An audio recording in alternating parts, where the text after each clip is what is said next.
Welcome to Paranormal Heart Podcast with host Kat Ward.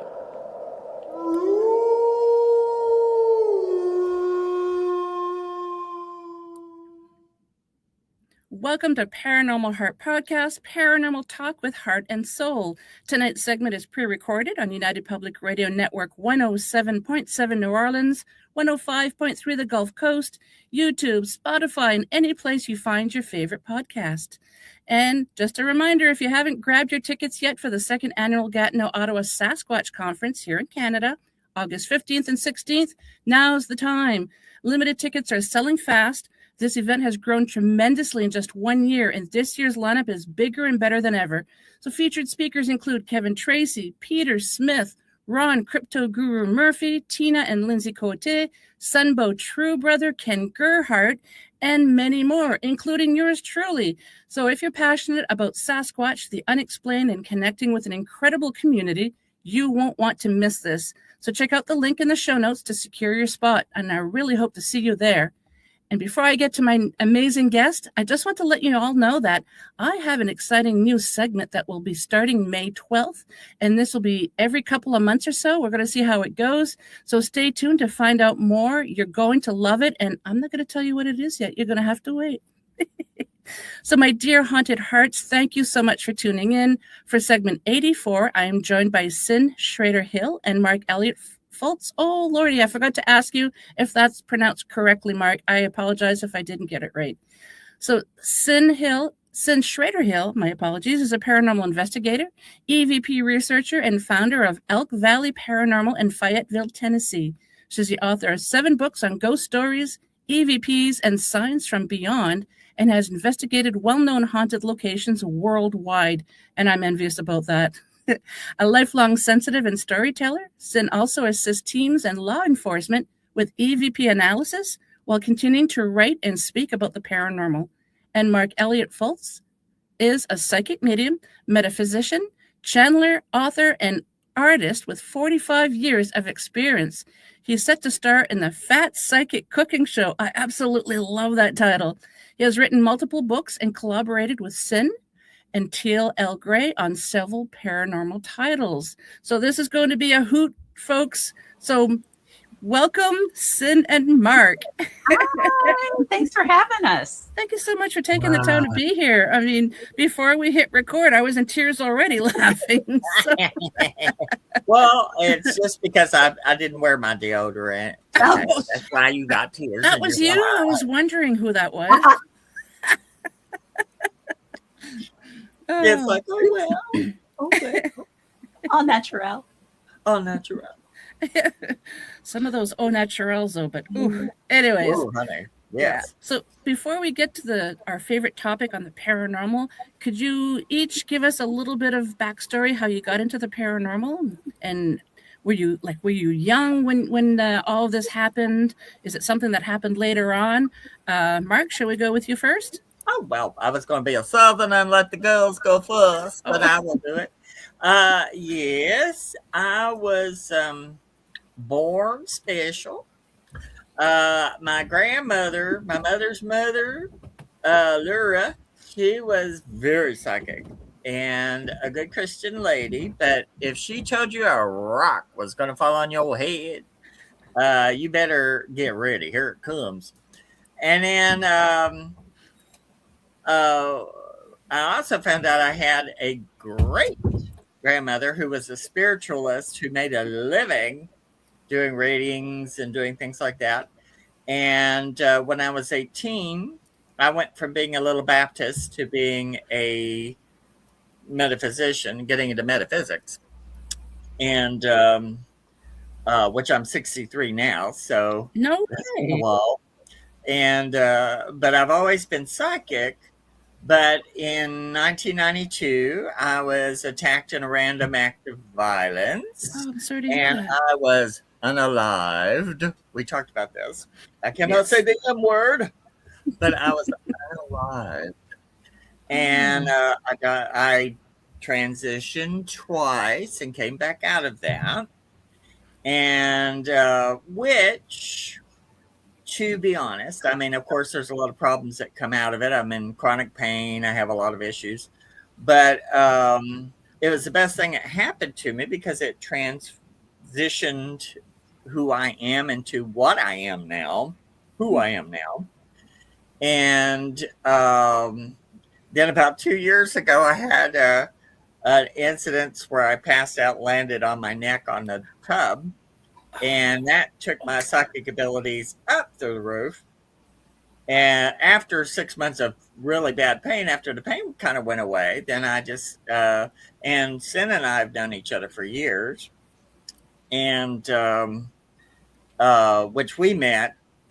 Someday we have to have a podcast about how we met. But I was in a group that it was my last thing with them. And I met Cyn and we became real close friends on my way out the door. And from the group that I was in. And we've just been friends and working and doing. And she started helping me with my books. And then she started writing her own books where she does great books. You know, she's prolific. We actually have so many books on the list. People would kind of sweat if they knew how many.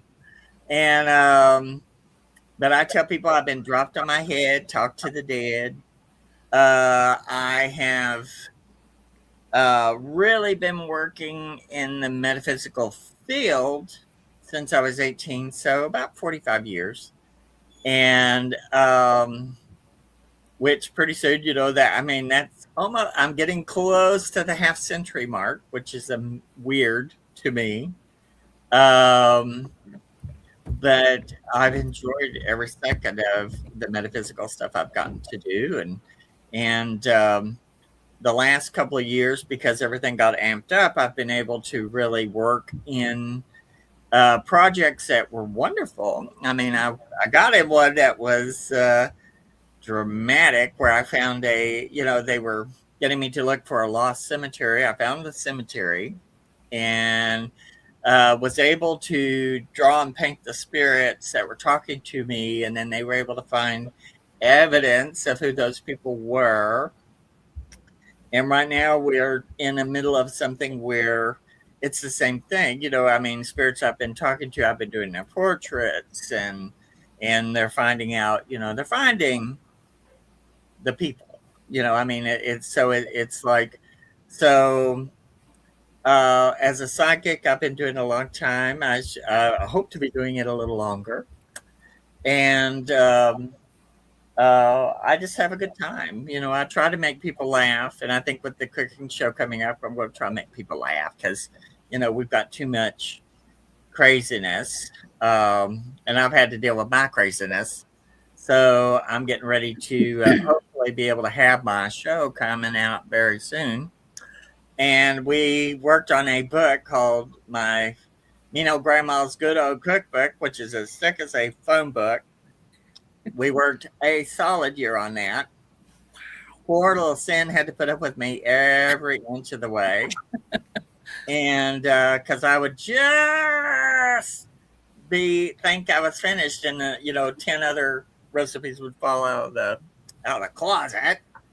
And so we got that done and she did a great job with that. And we've just been having fun, you know, so which is you can be serious and have fun at the same time. So yes, that's what we're doing. So I will let Cyn talk now. Before we get to Cyn, is that a chair that's behind you?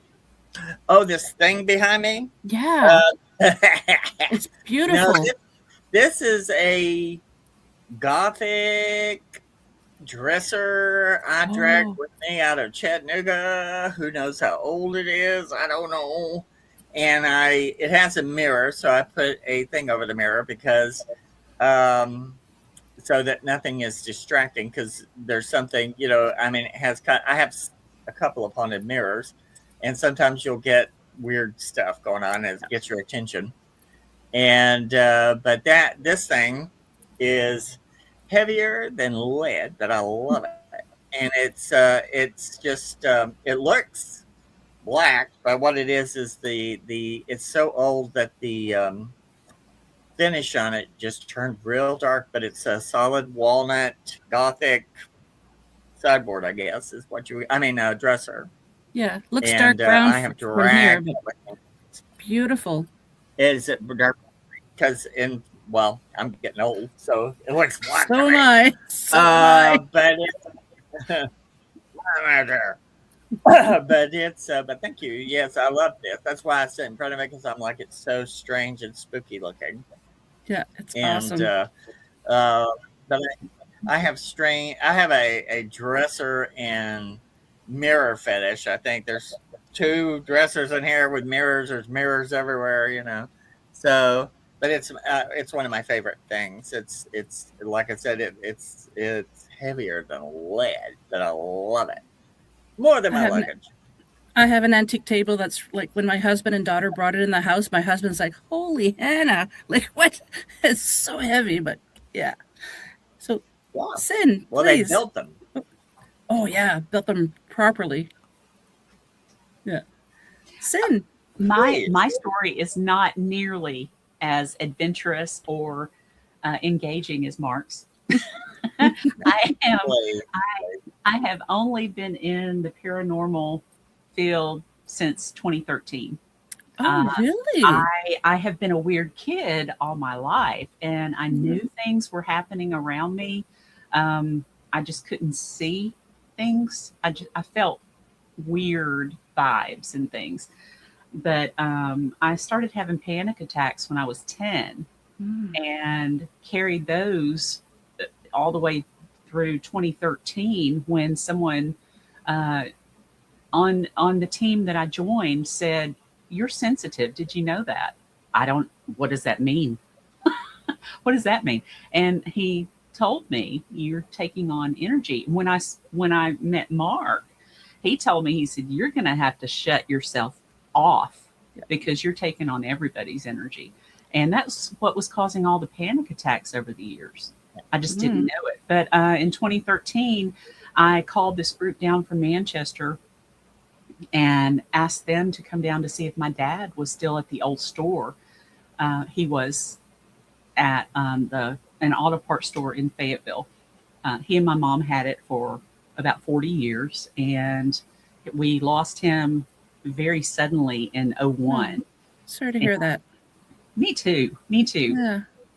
But the only place their instruments lit up in the whole building was right where his chair sat for over 30 years. And it was just odd. They caught 2 EVPs. One was from the basement. One was from up on the main floor that said "holy mackerel," which no one in my family ever said "holy mackerel." The other one was from the basement from the 1800s. It was a turkey slaughterhouse. They caught gobbling. So we had a bunch of gobbling turkeys down there. Wow. I was just ghost turkeys. Yes, I was so excited, and I wanted to join their team. They allowed me to and trained me, and I became the EVP girl. So I was the audio person. I was finding the EVPs, and knowing when I joined them that I wanted to have my own team. I just didn't know what to do. And a year later, I formed Elk Valley Paranormal, EVP for short. And within a few months, I met Mark and followed him around like a little puppy. Been a crazy train ever since, I bet. Oh, well, he was just, just as decent and kind, and just any information I would ask for, he would just out with it. Just as, and he didn't even know me, but I followed him around so much. I think I just kept going, hey, until he finally goes, "Okay, fine, I will be your friend." And so now he's stuck with me forever and ever. I'm in. And he's stuck with me. We're such good friends. We really are. Good friends. We really are, though. We really are. We are. And we bounce ideas off of each other. And it's just, he's got great ideas. My ideas come out when I talk to him. And so he's just helped me so much. It's Nice. Yeah, I find I have to bubble myself up right now because the energy you guys are giving off right now, I'm real, yeah. So I have, whoo, right. yeah. And It's I've been channeling for a month, and Mhm. because we're going to something in about 12 days. And so I started channeling a month ago, and every night, like I said, every night I've been calling her going, it's 12 days until, because then after I finish, then it takes a week to stop channeling. And when I So, get off the phone with him every night, Mhm. if especially if it's like tonight, as he's blah, blah, blah, blah, blah, blah, blah, I'm exhausted when I get off the phone with him. I'm exhausted in a good way, in a good way. we But have some funny talks. oh my Lord, you we just talk wear her out. stuff. Yeah, But, doesn't take much anymore.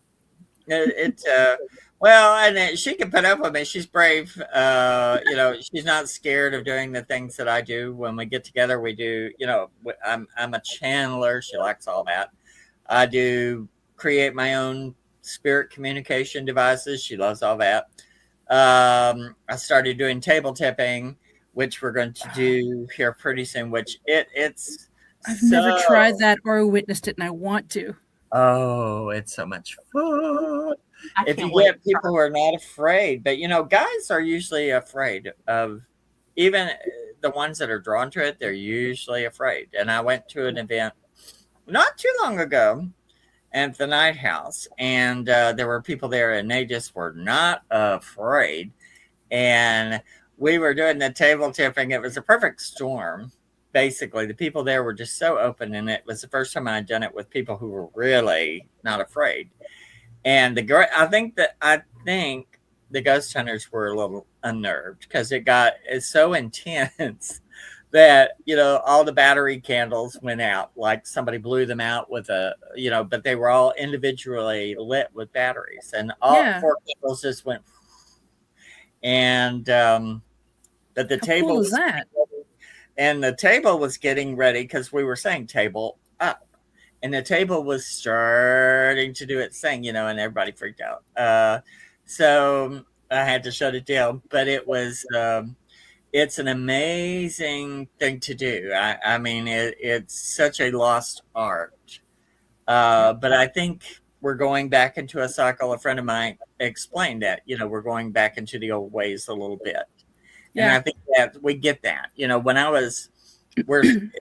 It's been 50 years since the bicentennial. Well, when I was in the bicentennial was the good old days thing, and at my home, because of the energy crunch, we started using oil lamps and cooking on the fireplace. And, I did my homework by oil lamps. Hmm. And we did Wow. the good old days kind of thing, which I adored because I'm a 1890s kind of person. And I think, and the more technology encroaches, people want to go back to the old ways. They want to go Yep. to the things and have their hands on something. They want to make something. They want to cook something.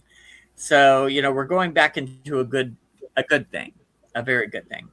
But I think table tipping and all that kind of old psychic stuff, I think it's making a return. And so I love to do it. It's scary, but like I said, it's the thing I have to deal with is, people get real freaked out because Mhm. they're not ready. I think they think in their head they can handle it, and then when the psychic stuff happens, then it's an adjustment. So it's but it's a lot of fun. It's a lot of fun if it's done safely. It's all a So the, lot of so the night house is in Hopkinsville, and I was supposed to be there, Mhm. but I had the flu. Oh. So we're going to Thomas House in Red Boiling Springs in 2 weeks. And we're going to have a public hunt. It's going to be Mark and I, and Eric Freeman Sims, Nights on Paranormal with Buffy and Barbie, and the paranormal couple, Amy and Shannon. And we're all coming together to put a public ghost hunt out. And we're going to have so much fun. Mark's going to be in the seance room with his boards. Yes. Now, these boards Are they're gorgeous. not typical. They're not typical, but I made them, charged the boards, charged the ink work, did the artwork. Charged the ink before I did them and all this. And so they're really charged and blessed. And then once they're put together, I've charged them for a week, and then we were using them. And I used a big crystal chandelier drop that's like this big, and I used that as the planchette. Nice. And these boards, which we have videos of it, I think, on the Night House. If you go to the Night House, they have the whole thing where we were using the board. And I mean, it goes so fast that people were getting thrown off. The pendulum was spinning under our fingers, and it was and I would take my hands off it to show it wasn't me doing it. It's how it works. But it was boards that actually Teal Gray had gone to York. It's a long story. I'll make it a short one. But she went to this really haunted place and beat the crap out of her. And so I started talking to the spirits. And they wanted a communication device that had full words, and I started making it, and it was round, and it had specifics, and they were bugging the crap out of me for months until I got them done.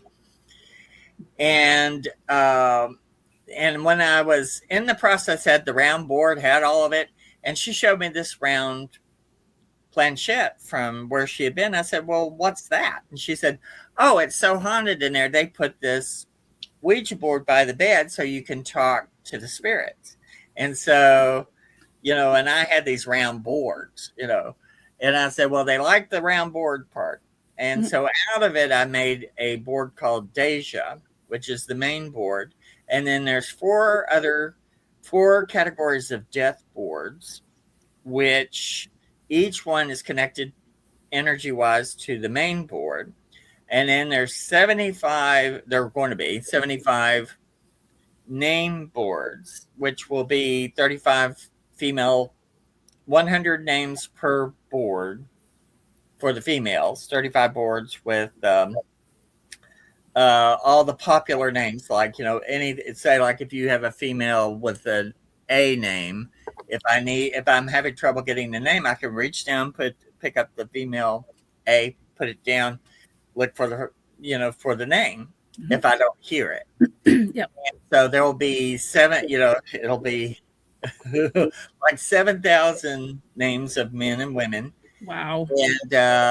And mileage and cars and types, because I'm terrible. I see a car and I'll go blue. It's a blue car. And, I'm a poof. What do I know about cars? So, except you get in one, you turn it, and you pray that it works. So it'll be all of that, mileage and stuff. And actually, not too long ago, with a friend of ours on a show of theirs, I gave a number, and it turned out to be a VIN number. Yeah. And interesting. He gave that out, and I said, I think that's a VIN number. He goes, I don't know what that is. I said, on the car. I don't know what that is. Yeah. I mean, but it was a VIN number, but not from a car, because it didn't have enough digits. But Shaw, we were on Shaw Wooten's show, Exploring Paranormal Perspective. We're on there every second Sunday, doing cold case files. Yeah. And we have a great time on there. And Shaw goes, I've seen a number like that. I think it's for a trailer, which it was. Wow. So it was crazy. It was crazy. And that was your story it was a woman's, they were looking for the bone leg. What they do is Jane Doe. Yeah, We did. go We ahead. were doing Bone Lake Jane Doe, and they had no idea who this woman was. They found her head, and then a few days later, they found her foot 40 miles away. Oh. And then they could relate those two, but they never found anything else about her, who she was, where she was from, or anything. And then when we started doing this cold case, Mark's coming up with these trailer numbers and try here, try there, and all this kind of stuff. It's been a remarkable fun. And before she didn't tell me about the foot. See, I tell them don't tell me anything. And I could see this woman's foot with the fingernail polish and everything underwater and under in something. And I was telling her, so then it's like, so it was very interesting. Yeah. But I thought, oh, yeah. But And she had red red polish on her toes. And it's like, when I see this stuff, it's so gross. It's like, so, but we have a great time on the cold case kind of thing. So, I mean, but it's, and we've worked on cold cases behind the scenes, doing things. But of course, when you're a psychic and you send stuff into the police, it's like into the garbage can, probably, more than not. I was just going to ask you how that works. Do they go to you, or do you go to them, and they're just like, yeah, you're a little. I wish I was coming to well, when the one that we did not too long ago, last year, I had, it was a little boy who's been missing, and I kept seeing a thing where I could see this lamppost. And I painted the picture of the lamppost and everything. And actually, they gave me the where the mileage and everything. And we really found a whole lot of stuff. It was pretty crazy. And we sent it in, and we'll see what happens with it. But more than likely, it just went in the garbage. But I've had a lot of success in the last 2 years. I mean, I helped find a cemetery that they had been looking for, that had been lost for over 50 years. And it ended up, they found 250 graves. With the cold cases, we've been able to prove that we can pretty well get, to me, as a psychic, I'm like, you have to get over 50%, and usually I try to get more than that. But it's, but if you're going to do psychic work, try to be able to nail it. Yeah. And so I've had good success with it. It's just that I don't know what it takes to get the police to where they'll listen to you. But all it takes is one good thing. It's just that you got to get to that one good thing to make to the right person. Yeah, just open your, it's like, just open your ears and give it a whirl, because what does it hurt to look at something a little differently? Exactly. And we're human. And people, they think about psychics and they go, ooh. Well, really, it's all natural. I mean, we have auras, we have energy. The people who live that are now deceased, they had energy. What a psychic does is they locate, they magnetize that person's energy to their energy, and they find like a fiber optic trail and see if they can find it. Oh, I like that. When you say fiber optic trail, I like that. Yeah, well, your silver cord, which is like your umbilical cord. And everyone's got that. That goes to the other side. When your spirit and soul come from the other side to go into the baby, it has that little cord, and it goes through your umbilical cord, goes into your spine and up into your, it's your axon terminal. It goes up into your system. And when you die, you follow that little cord back to where you came from. And all your life, that little fiber optic cord tether is functioning. Everybody has it, and all during our lives, we have an aura, which is made out of cytoplasms and plasma and just all this liquid fluid material. And everything we do, we touch it, we leave an energy mark. We have threads to all everything we're touching. So when someone dies, if you can find, and even if they're not dead, I've done this before, if you can track as the psychic, if you can just find that little thread, you'll pick up some of the energy and the information. There was a woman a few years ago when I worked in a metaphysical store. She came in and she thought her daughter was dead. She'd been missing for 3 months and thought she was dead in a ditch somewhere. And I had her bring me an item of the girl. I said, don't tell me anything else. And I looked at her and I said, she's not dead. She's hiding. And so I used energy. See what a metaphysician and energy technicians do. Everything is like a recipe. You take an element of an energy, put it together to get a result. So I took energy that had this girl attached to it. And I basically followed that trail to the girl's aura, which sounds weird, but I projected myself, which Cyn will tell you I'm pretty wild at being able to remote view. And I found the girl's energy. I basically put my hands around her aura, around her head, and said, call your mother. And I said, within 3 weeks, she'll call you. Within 6 days, she called her mother. And the mother at that time said that we've been meeting and it's okay. She just was nice. And I said, but you can track a living person, you can track a deceased person if you can get it right. And the thing is, for me, is getting in the position of being able to have those opportunities. So we start creating opportunities to do so. And when we do the cold case thing, I mean, it's we've done about 4 or 5 of those, I think. 5, I think. And actually, it's been really good. What I tell them is, don't tell me anything. They put they know what stories they've got to have, but they have to read them.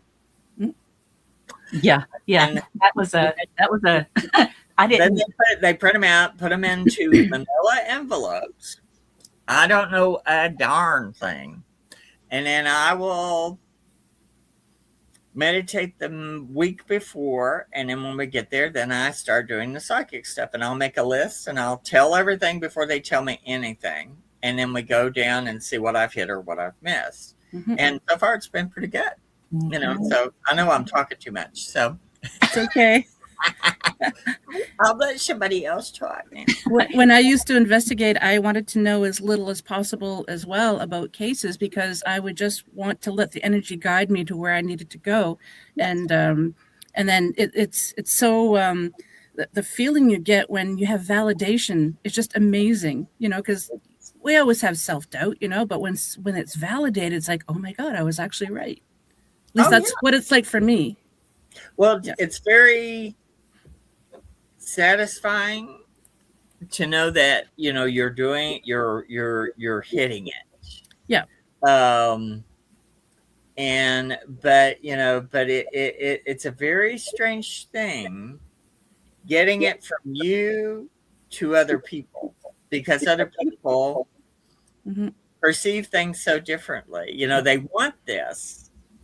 And when you give it to them, sometimes it weirds them out. Or I've done investigations where people were trying to get information from me so they could claim for the, for the thing, get the credit for the whatever. And I thought, whatever. And then, or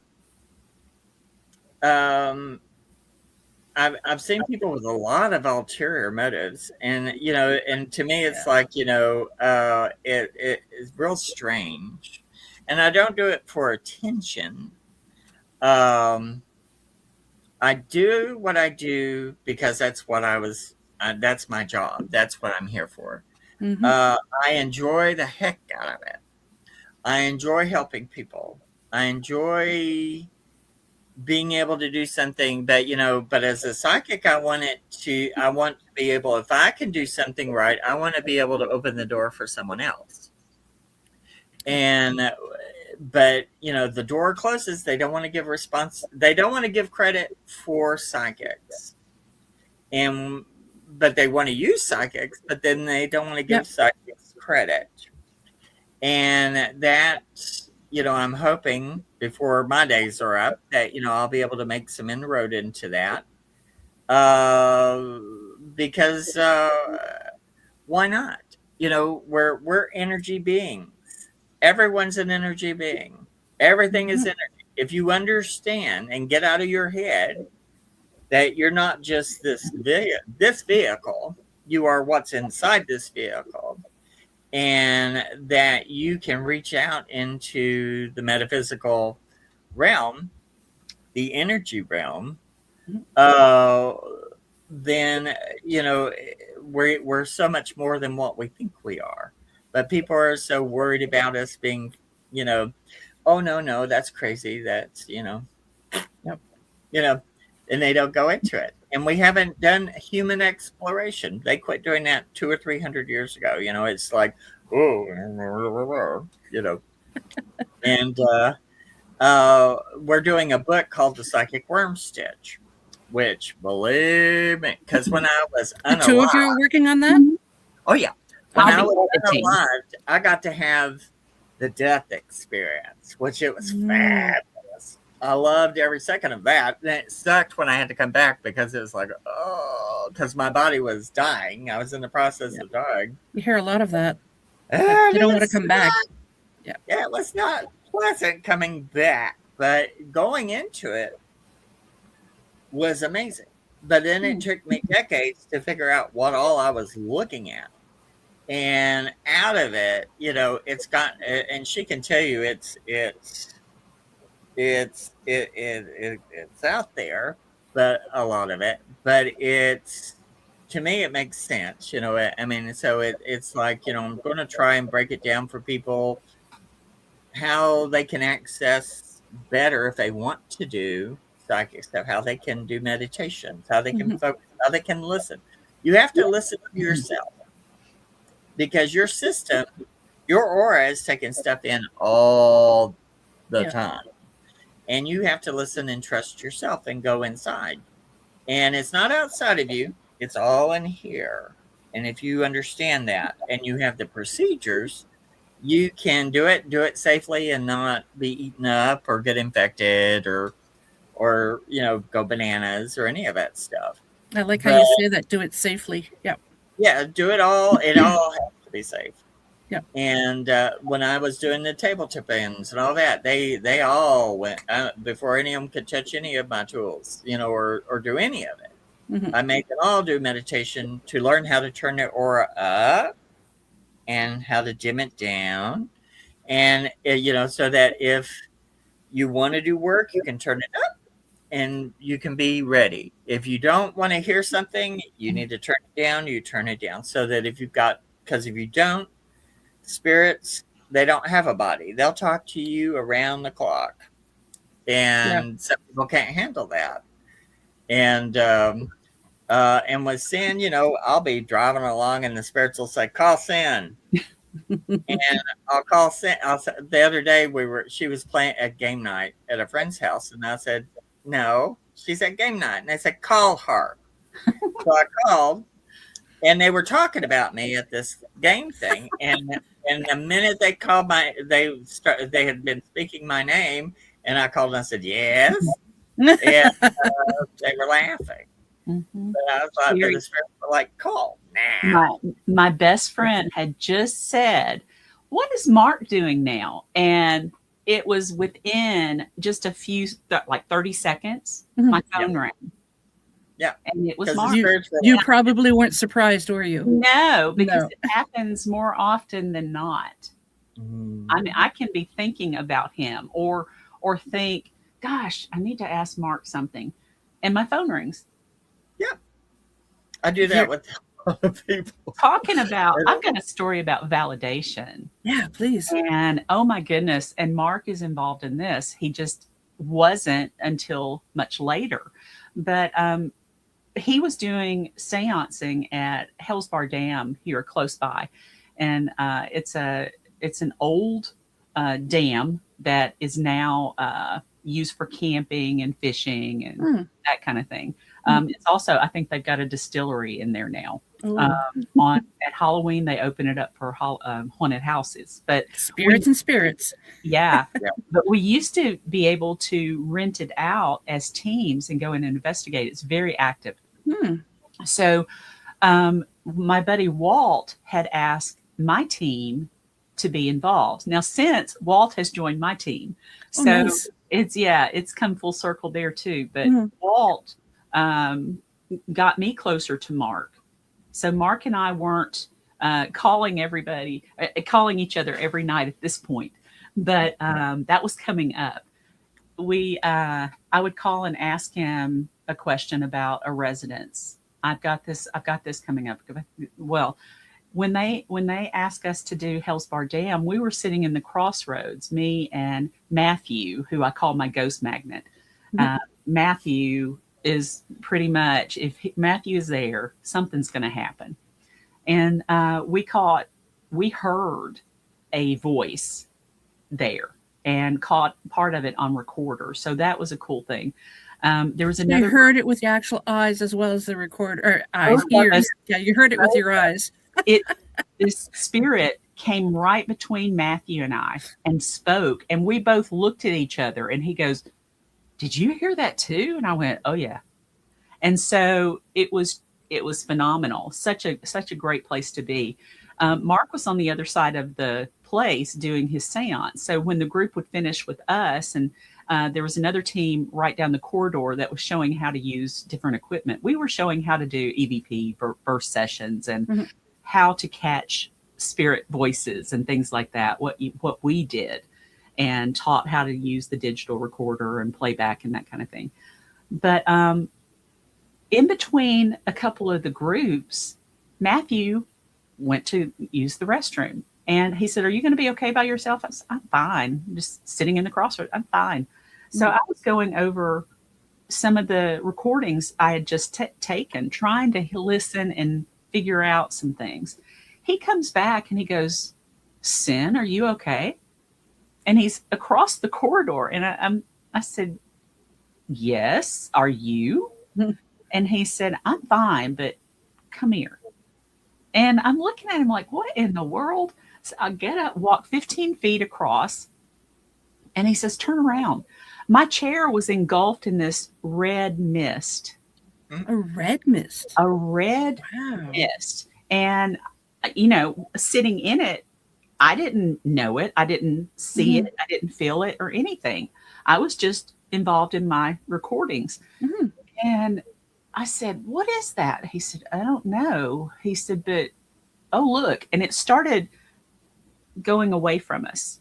So we followed it back behind where we had our chair set up. We followed it. It went around the corner, and then it just dissipated.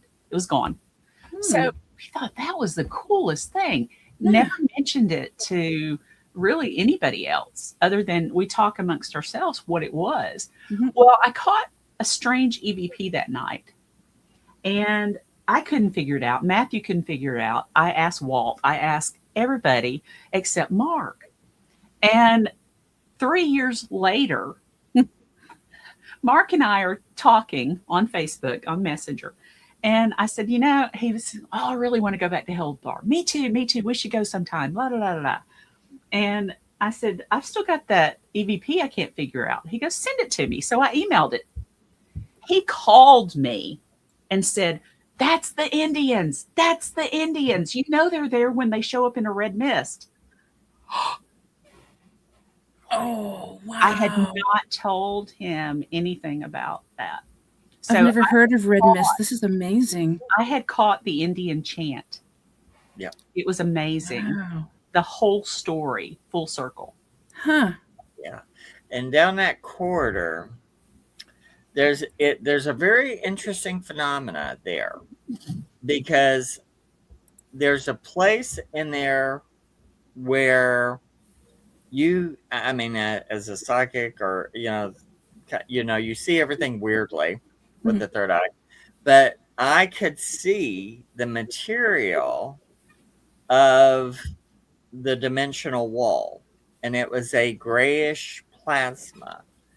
And so the people I had been there with before once, when I said, well, there's a dimensional wall, let's put frequency on it and split, because what happens is it's kind of like a magnet. The material, even though it looks like material and plasma, it's like vibrating rice or threaded material. So what you do is you put frequency on it and it will push it aside. It's magnetized, so it'll part. And so I had everyone chanting, and we put a frequency, and I have a voice, unfortunately, to tell people that splits the veil. But when I channel, I can get this really weird metallic tone, and it split the veil, and they were filming, and you could see things falling out from behind it. And then when you quit chanting and doing the frequency, it just, works back together. But that was the first place where I'd seen where you can see the material of the dimensional wall. And I thought, we could, if we had a scientist, who could really measure it, we could, you could measure, I could show someone, how deep the dimensional hallways are, because that, you can see the dimensional wall. And when you put frequency on it, it kind of cinched in. And because it's really like, we're living, it's like, layers like an onion, but it's also like hallways. And each year is like a hallway that gets a little further, like a little tree ring gets a little further. Yeah. What you do is when you're in the hallway you're in, using the frequency and going through, you can access the information in the other dimensional layers. And I thought we could measure the dimensional layers right here, but they were all like, and I was like, yeah, so, but the Indians that are there are fascinating, very strange looking. They were like, I would say they were probably from the Mississippian times, but they were the ones I had seen were very, very petite and had these stripes of color across their face, and they were fascinating. But they were. Did they know you were? Oh yeah, they were listening. Yeah. They were enjoying the chanting that I was doing, and but when they were surrounding her, they were seeing what she was doing. And but they were fascinating. I thought, oh, I would love to dig into this more, but I haven't had the chance because most of the ghost groups that I was with, most of them at that time, they weren't interested in that, even though they use scientific. How can you not? Exactly. How could you not? Yeah. Oh, please. Right now I'm having to, I've the last few years I've had to go, we're coming up with a lot of information and finding out that, but people aren't interested in using it because it's a real strange thing. And I'm like, to me, exploration, let's do it. Let's get into it. And so try different things. That's how we're going to figure out what all this is. Yes. Yeah, because it's there. The other side is not that far away from us, as a matter of fact. And if you really want to expand, I mean, all you have to do is just you go inside and do it. And it's a science unto itself. It's not woo-woo stuff. It's just, it sounds woo-woo because I can't see it. Well, you cannot see air, but you sure as hell need it.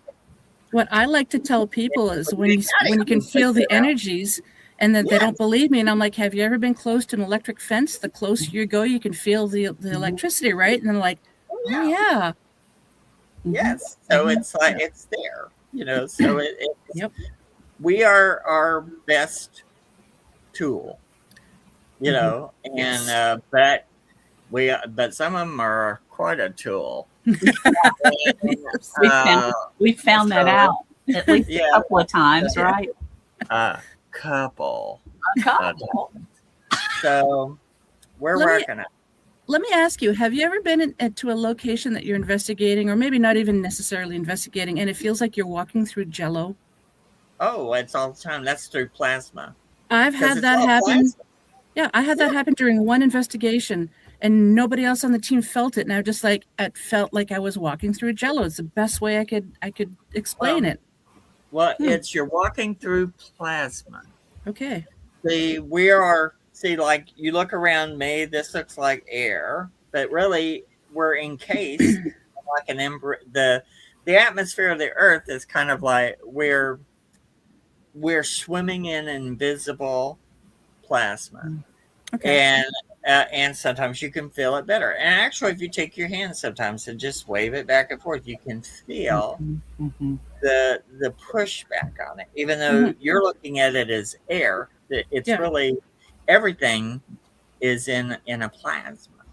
So you're just feeling the electromagnetic plasma that is around you.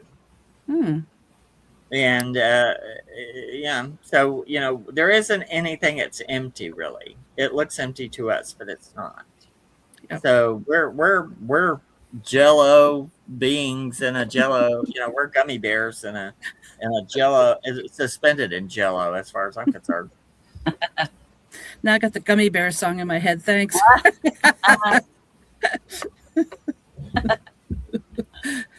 Thanks, Mark. You're welcome. Ever so. Thank you, ever so. So, Cyn, you mainly, can I kind of say that you specialize in EVPs? I don't like using the word specialize, but that's your thing, EVP? That's what I like working with. Okay. Yeah. That's what I like. When I first started with that first group, a lot of people hate spirit boxes. I know Mark does, and evidently spirits do too.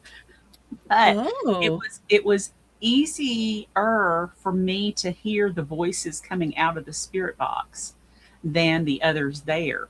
So when the voice would come through, I would say, they just said this, blah, blah, blah, blah, blah.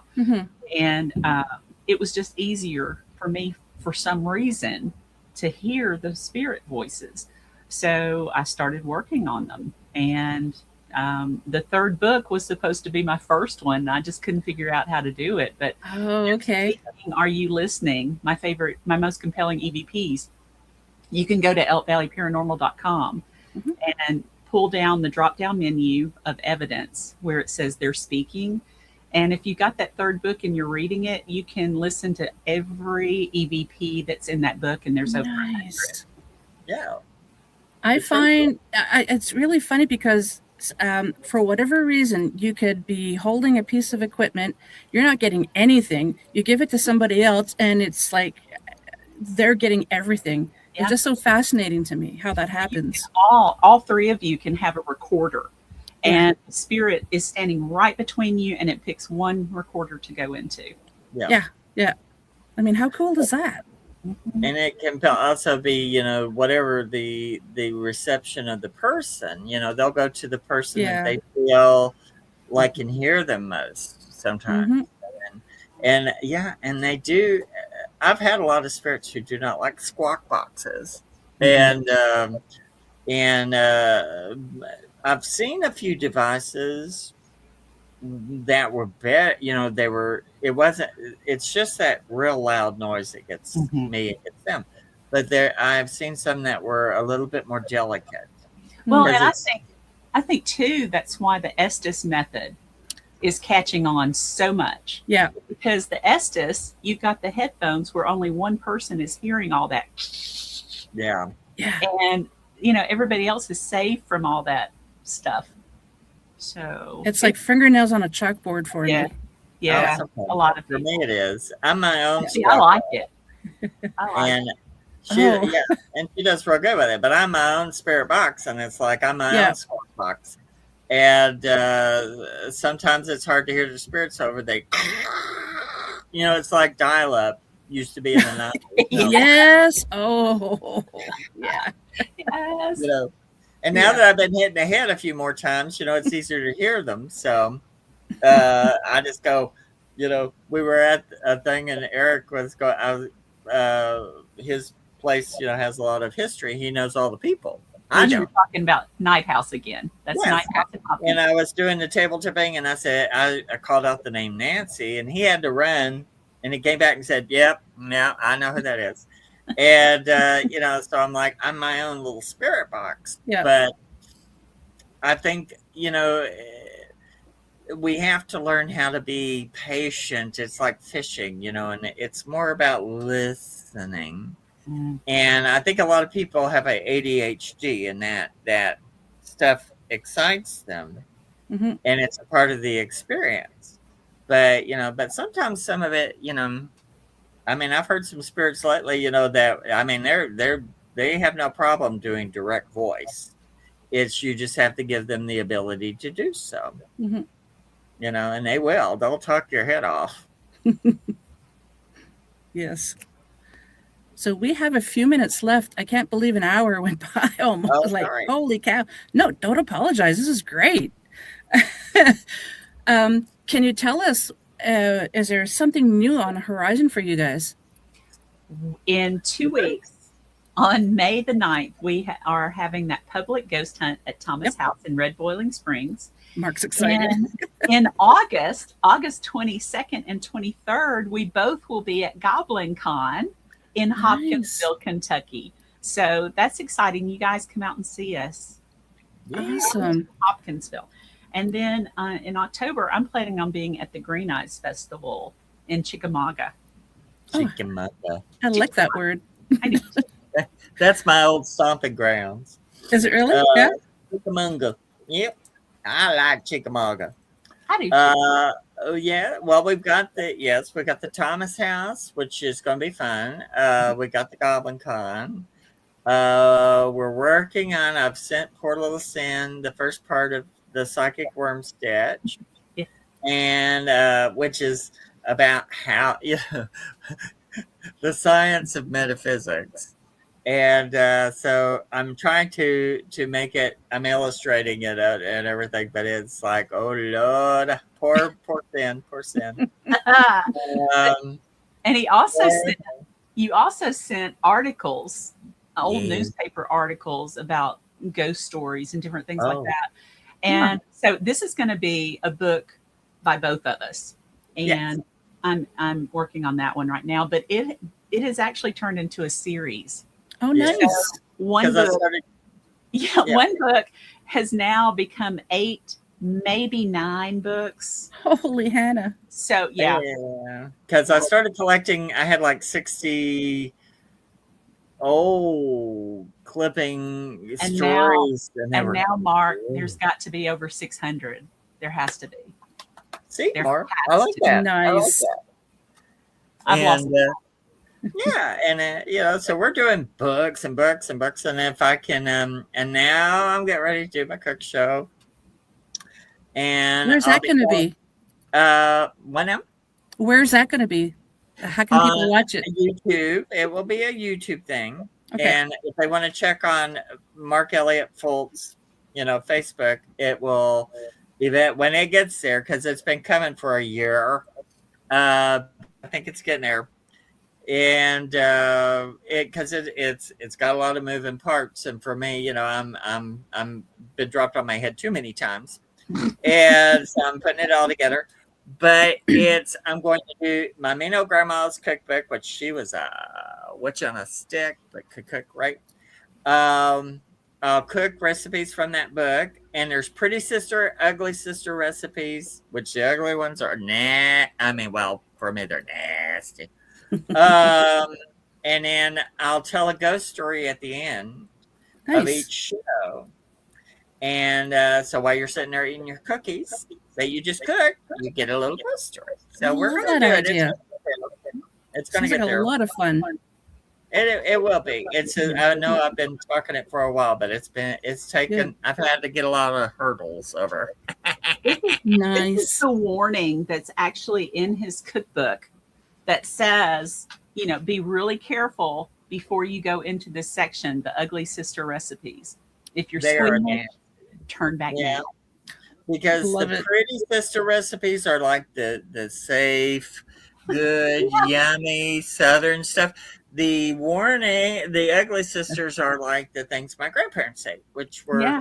pig brains and eggs and Oh,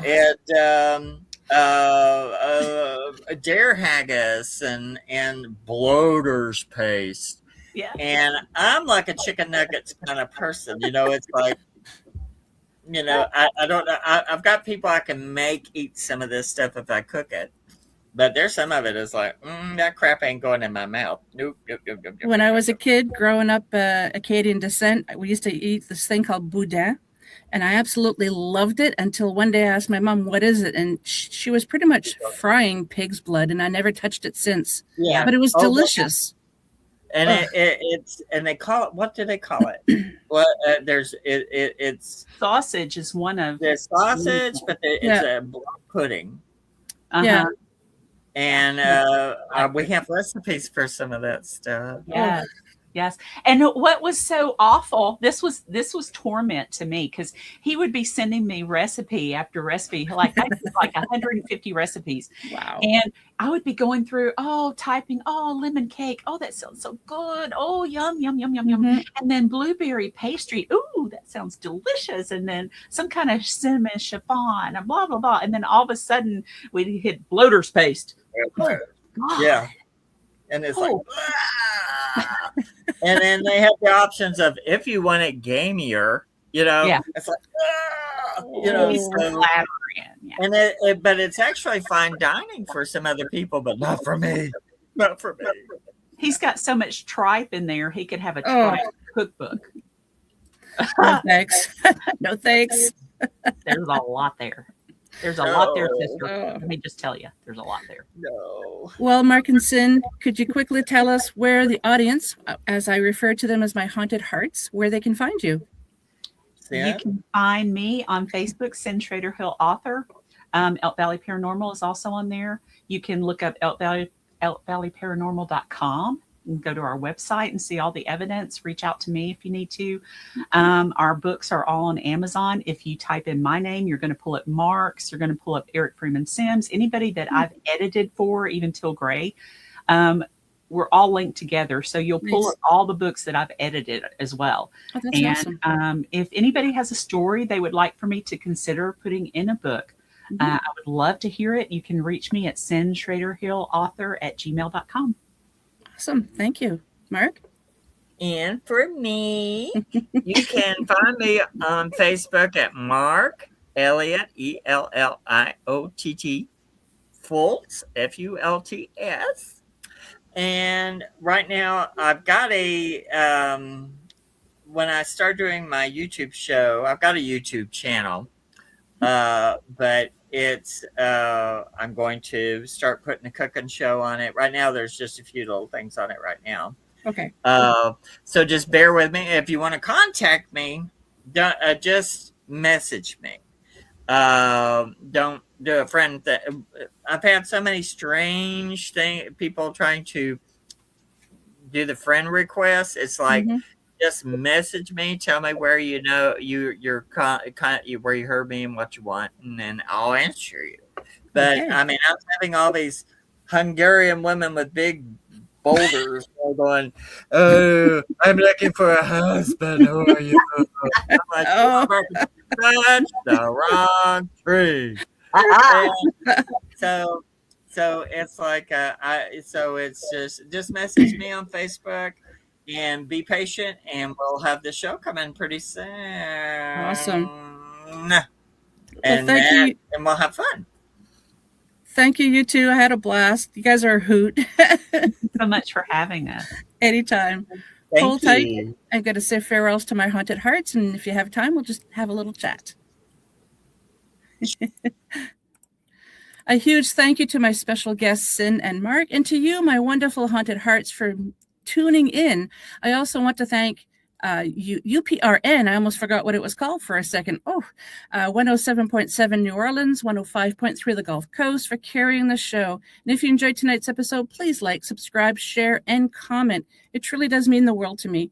And if you'd like to be on the show, have guest or topic suggestions, or just want to say, hey, Kat, how's it going? Drop me an email at paranormalheart13@gmail.com. And I'd also love to hear, where are you listening from? So until we meet again, take care of each other and yourselves. Much love to you all.